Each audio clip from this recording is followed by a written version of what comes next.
The stuff that I'm talking about today is more like me and my previous career, I suppose, more than it is specifically in unharmed things. So my background is in strategic research, especially to inform communications campaigns. That light is very bright. All right, so I'll get started. I'm going to talk about Australian attitudes to drugs and drug policy and the implications for drug law reform campaigning in Australia. And one of the things I'm going to try and do is draw some conclusions about the kinds of messages that cut through to the people that we need on side in order to make change. I'm going to look at Australian attitudes and the implications of those, and then I'm going to compare Australia with the US and look at some of the research that's been done there in relation to cannabis regulation and also drug law reform more generally about what messages cut through to Americans. All right, so Australian attitudes to drugs and drug policy and what it all means. I'm going to start out with the bad news. On the National Drug Strategy Household Survey, which is asked of about 20,000 Australians every 3 years, one of the questions that's asked is, do you approve of the regular use of drugs by an adult? And people do not approve. Now, I just see that I wrote this in Microsoft and it's now displayed in Apple, so all those are the proportions, but they're expressed as fractions of one. Nevertheless, the main point here is that people do not approve of regular use of illicit drugs. The one that's gone missing here is alcohol. 55% of people also say they don't approve of the regular use of alcohol by adults. But does anyone in the audience like cannabis? Yeah? Does anyone in the audience love cannabis? Yeah, all right. I'm part of that group too. Most people are not part of that group. 90% of people say that they do not approve of the regular use of cannabis by an adult. All right. So here's a second question. It's from the same survey. How would you describe the approach to drug law enforcement in Australia? Again, this proportion's been rendered as a fraction of one. So 60% of people say drug law enforcement in Australia is too soft. They've been asked to reply on a scale that goes from too soft to about right to too tough. And that is pretty similar if you vote Labor. It's even higher if you vote Liberal Nationals. Only the Green voters are quite different from the general population on that question. And what I think this means is that people are clearly concerned about illicit drugs. We've seen that in the previous slide. But they're also dissatisfied with what's happening right now. Right now that's being expressed as wanting more of the same, but it's a real opportunity as well, I think. Here we have concern with drug use, dissatisfaction with what's happening right now, and that's an opportunity for us. All right, so let's look specifically at attitudes to cannabis in Australia. What do people think about cannabis? Well, these slides are completely unformatted, and so who's doing the tech support? Do you have a Windows computer? I'll keep talking through these slides, but if you've got a Windows... Yeah, that'd be great. Look, the slides are really an illustration of the talk, so I'll just keep talking, and we'll... what this slide is showing is... down here you've got the proportions of people who support the legalisation of cannabis, the legalisation of cannabis use by adults. Now in Australia, about 30% of people, 32% I think to be precise, support the legalisation of cannabis for personal use by adults. That puts us about where the United States was about 12 years ago. When you ask the question, what should happen to a person who's found in possession of a small quantity of cannabis, about 70% of people say something that isn't a criminal penalty. So they say something between no action at all, on the one hand, or a diversion into a health program. So framed in those terms, 70% of people are already there. They already support the idea that we should stop criminalising cannabis consumers. There you go. I assure you it looks much better in the other presentation, which we'll get to in a sec. All right, So one of the surprises, you know, I'm talking specifically about cannabis here, where we've got 70% of people saying, I don't support criminalisation of cannabis consumers. When we look across the different drug types, methamphetamine, ecstasy, heroin, and hallucinogens are the 4 other questions that Australians are asked about. More than 50% of people for all those drugs will say that they don't support the criminalisation of consumers. So there's a huge opportunity here for us. People are already there. You know, we spend, I think, a lot of time thinking about the need to change people's minds. We have to change what people think about drugs. But here's an opportunity where people are already right there, and it's an opportunity where we can make that majority already existing more visible, engage them with the idea of actually making a difference. Happening. Okay. Can you And his thing. Yeah. Got a. Okay, I'll just continue. I'll paint pictures for you, hopefully with words. So despite, sorry, what? Oh, thank you. So despite the fact that most people are already there saying that they don't support the criminalisation of consumers of all the main categories of illicit drugs in Australia, are the police reducing their law enforcement pressure on drug consumers? Okay, obviously that's a rhetorical question. They are not.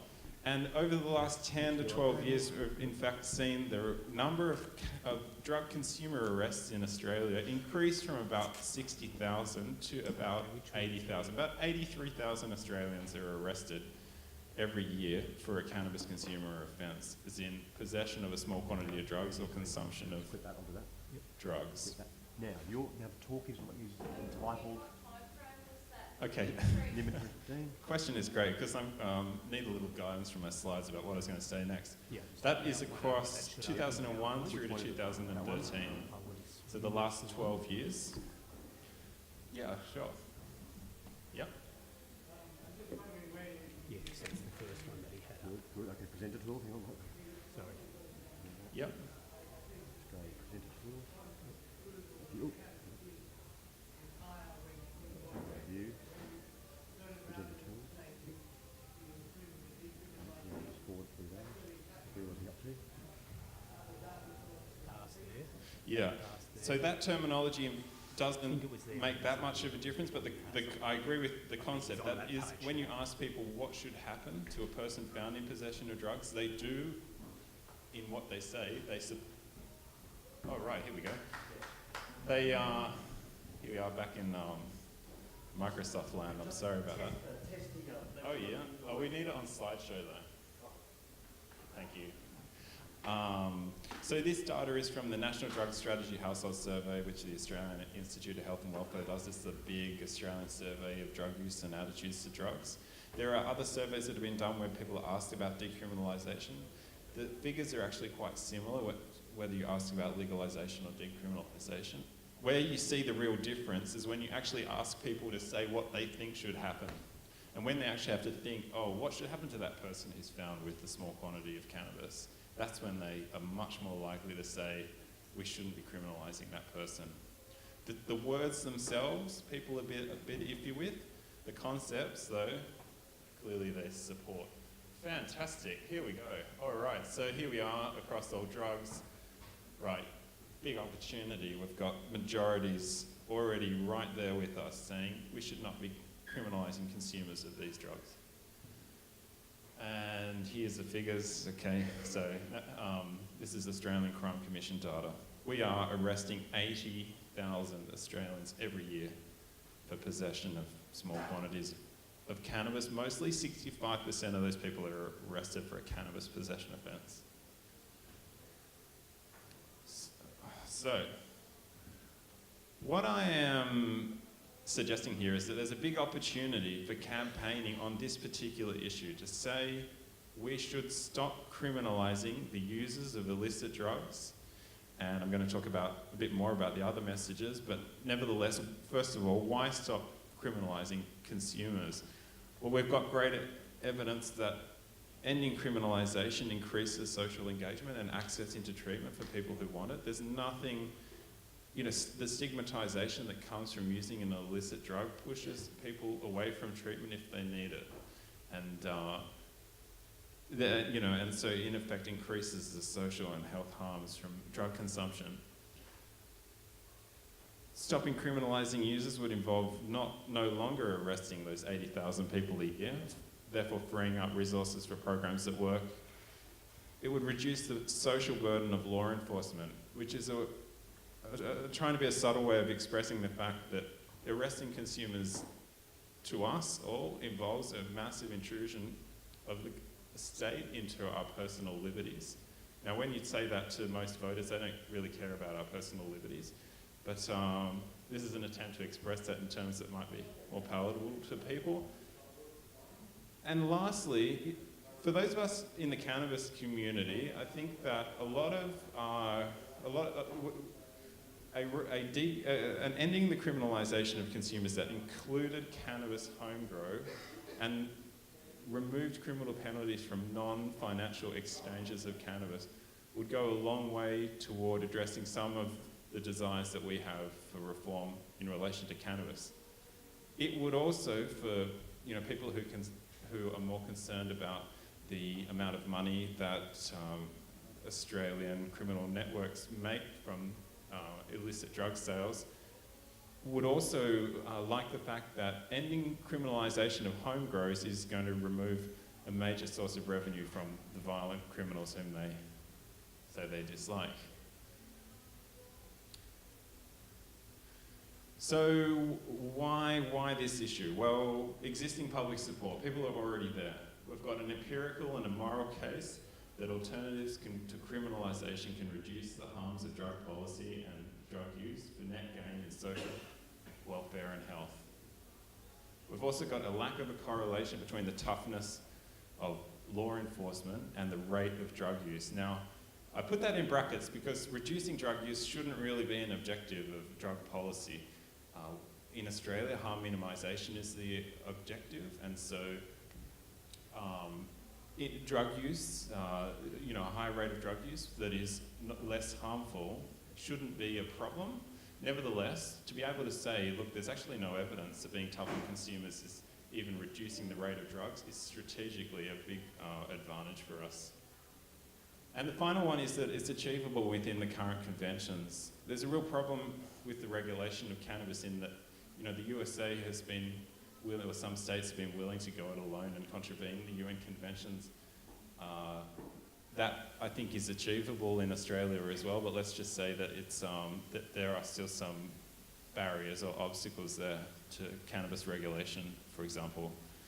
All right, but so what does all this mean for how we speak to people? Well, first up, okay, people don't like the idea of regular drug use. They don't like the term legalise, but they also don't agree with the idea that the status quo is working. They do like the idea of removing criminal penalties. It's not because they want to protect people's liberties, but they do want to address concerns that they have about drugs through better alternatives. So these, I think, point towards some of the messages that are going to cut through to the many thousands of people who don't like us, love cannabis, but whom we need to mobilise into the movement to make change. All right, so at this point I just want to compare some of this, some of those kind of messaging opportunities, I suppose, with some lessons from the USA.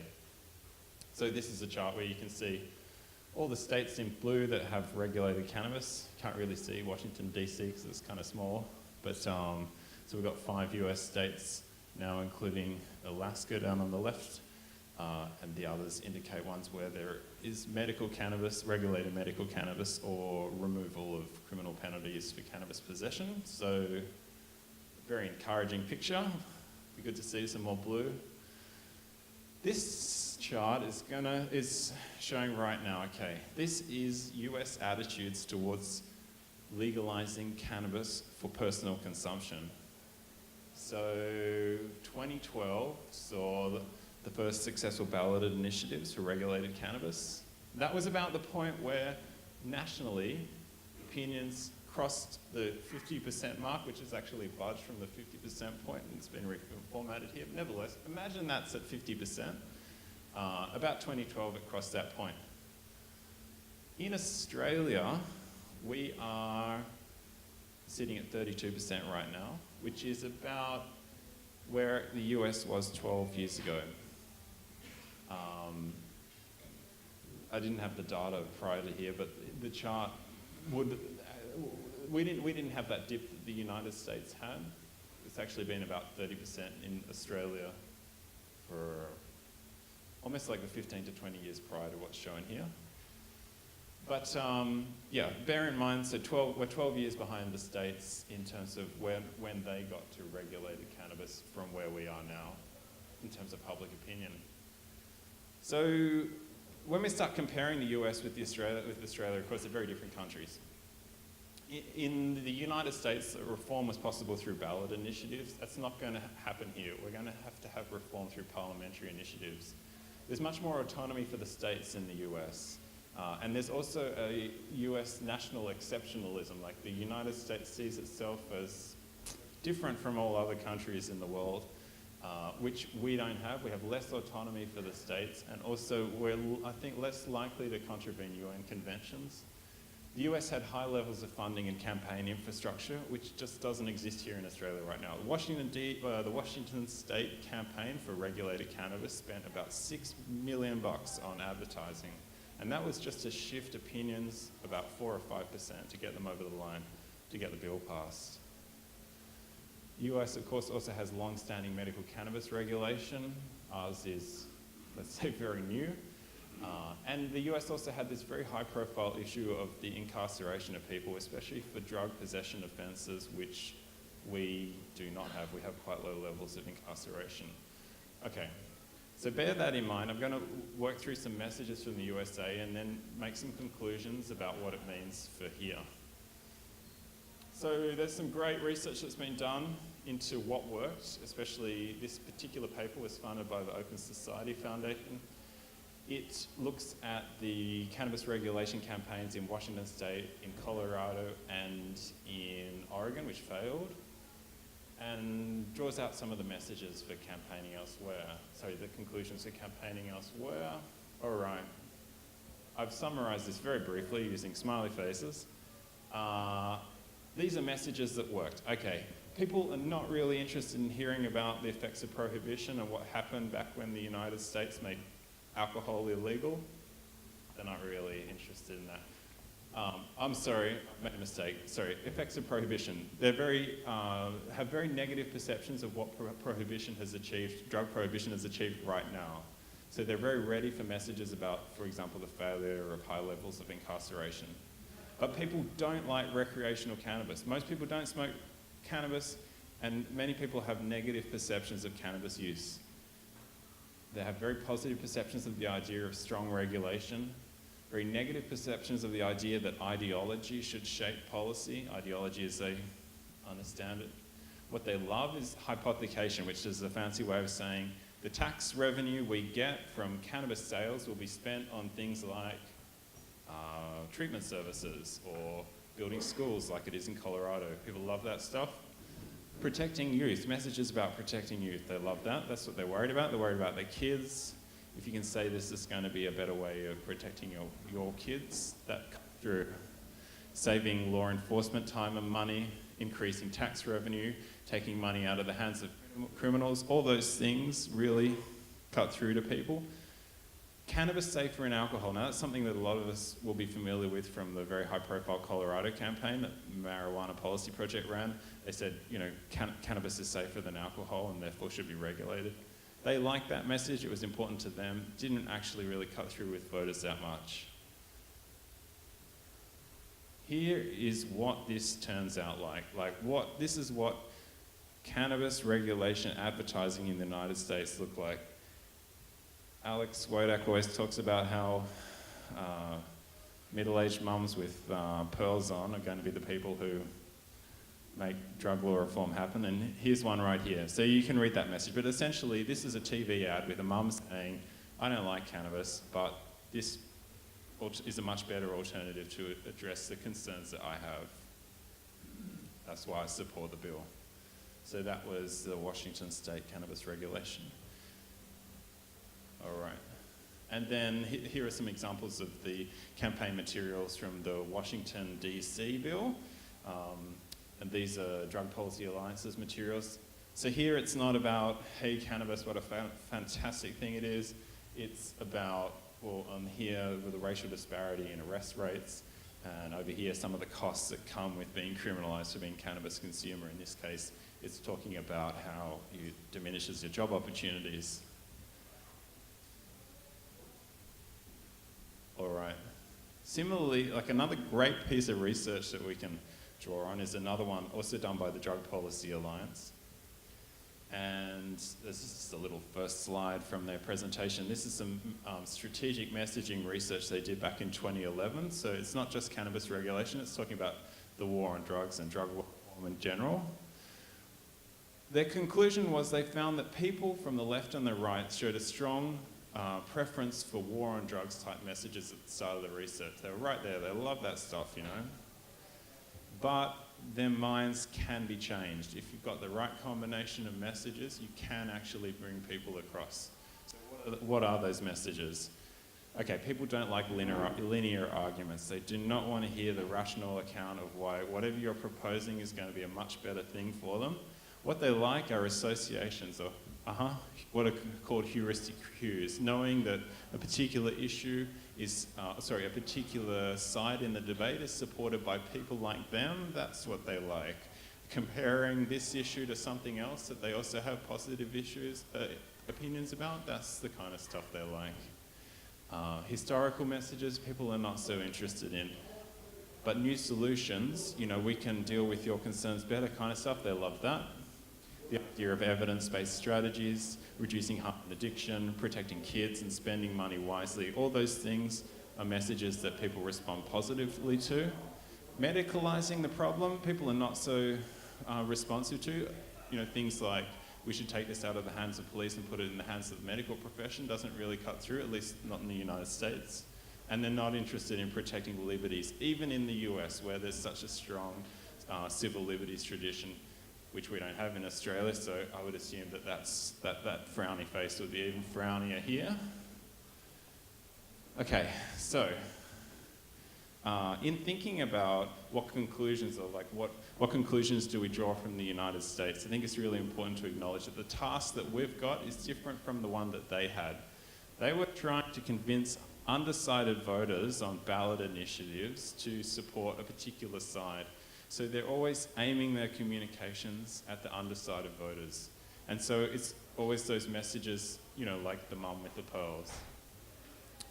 Women aged 30 to 50 was one of their main target categories because they were very easily swayed by the opposition. So, yeah. Whereas in Australia, we don't have the $6 million budget to run television advertising campaigns. And getting an 8% change in attitudes isn't actually going to change anything because we don't have ballot initiatives. At least it's not going to change anything in the very direct way that it could in the US. So in thinking about like what lessons to draw from the USA, we also have to remember that we're not just speaking to those undecided voters, we're actually trying to mobilize people into a movement. So the messages that make sense for people who are actually going to get involved in making change are going to be a little different from the mum with the pearls. In fact, they're probably going to be quite different, but they have to work for the mum with the pearls too. Okay, so summarising, some implications for reform in Australia. There's a strong strategic, empirical and moral case for campaigning around ending the criminalisation of drug users. We've got people there already. Campaigning for cannabis regulation, which I 100% support, is important, but that reform faces more substantial challenges and barriers. Public attitudes are one, but the United Nations Conventions, just to name two, is another substantial one.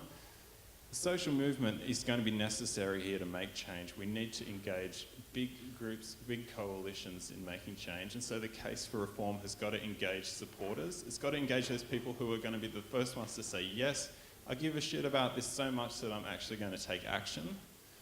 But in order to make change, like to actually get where we want to get, we're going to need big and diverse coalitions, and we're going to need politicians.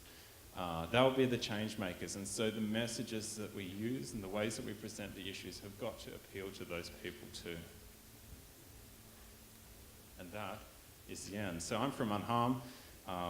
We are a organisation that more and more is becoming the organisation we're meant to be, which is a digital campaigning organisation. So if I can just do a little advertorial, one of the things we're really looking for is opportunities to test out campaign ideas. So if there are campaigns that you're interested in, that you want to see, does this actually resonate with people? Like, can we tell a story that connects up with the moment that means that this turns into a petition that 10,000 people sign?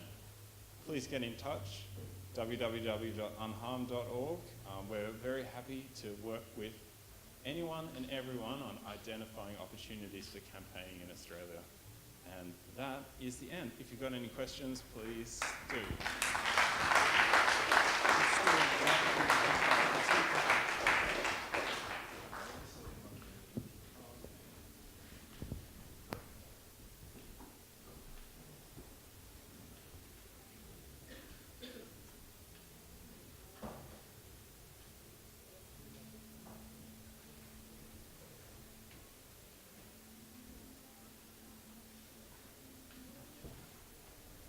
Yeah, many of us will have seen this poster that's been put out for Mardi Gras.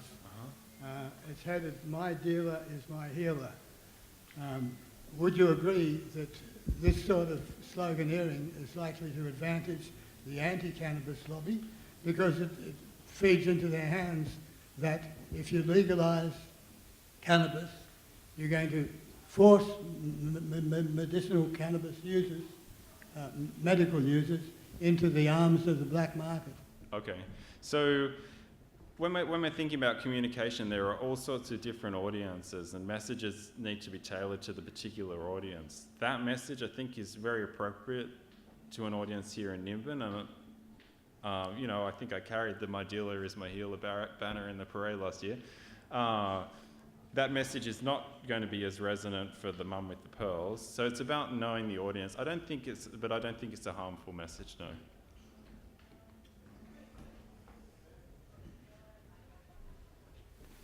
Very good presentation. I really appreciate it. One point I would make in regards to the recreational use is, I think it was, 2012 that it passed in Canada, and in Colorado and in Washington, but recognize it was 1996 when medical became legal in California.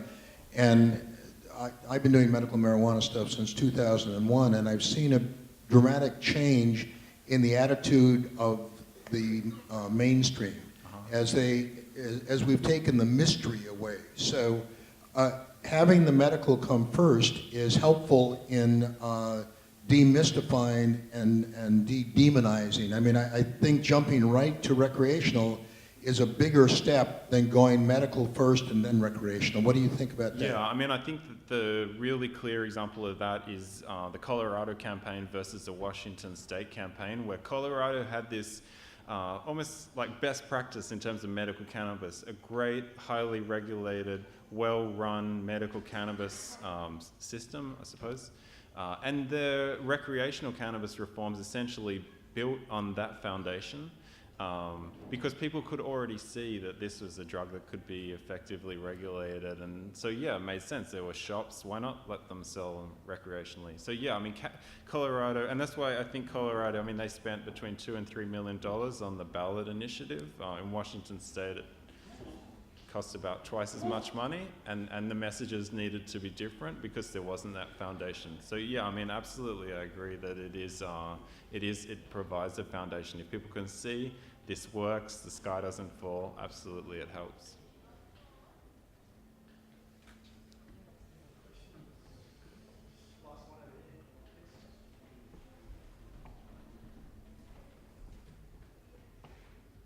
Hi mate. I used to live in Amsterdam in the Netherlands, and statistically what the government did there, it obviously got out of control and then they kind of let go and then they decriminalised it.